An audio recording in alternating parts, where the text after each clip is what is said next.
જય બજરંગબલી બધા મિત્રોને દિવસ છે 33મો આપણે 75 આડે ચેલેન્જનો રોજ પ્રમાણે આપણે સવારની બધી જરૂરી ક્રિયા પૂરી કરી પાણી પીને નીકળી ગયા છે આપણે જીમ તરફ. જીમમાં પોગે હનુમાનજીના ધૂપ દેવા બાદ વોર્મઅપ બાદ શરૂઆત કરી છે વર્કઆઉટની. ઇન્ક્લાઇન અને ડિક્લાઇન પુશઅપથી શરૂઆત કરી 3 સેટ મેક્સ રેપિટેશન સાથે બેન્ચ પ્રેસના પણ લગાવ્યા 3 સેટ 20 રેપિટેશન. ત્યારબાદ બાર્બલ કર્લના પણ લગાવ્યા 20 રેપ સાથે 3 સેટ, લેટ પુલ ડાઉનના પણ 3 સેટ અને 20 રેપિટેશન. એના પછી પુલઅપ્સના 3 સેટ મેક્સ રેપિટેશન લગાવી હેમર કર્લના પણ લગાવ્યા 3 સેટ 15 રેપિટેશન.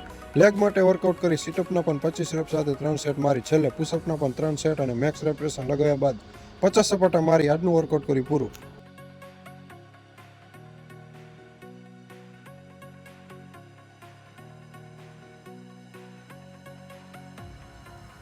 વર્કઆઉટ પૂરું કર્યા બાદ ભગવદ્ ગીતાનું પાઠન કરી દાદા પાસે વિદાય લઈ નીકળી ગયા ઘર તરફ. ઘરે પહોંચી દરરોજની જેમ આજે પણ આપણે દેશી મિલ પૂરી કરી. આજનો પણ ક્રિએટિન ઇન્ટેક કર્યો આપણે પૂરો. આવી ગયા છીએ હવે ફાર્મ પર. આજે મિત્રો ટાઈગર્સ ક્યાંય દેખાયો નહીં. આ સાથે 75 આડે ચેલેન્જનો 33મો દિવસ પણ થયો પૂરો. મળશું કાલે. આ રહી આજની selfie. Stay hard, stay discipline.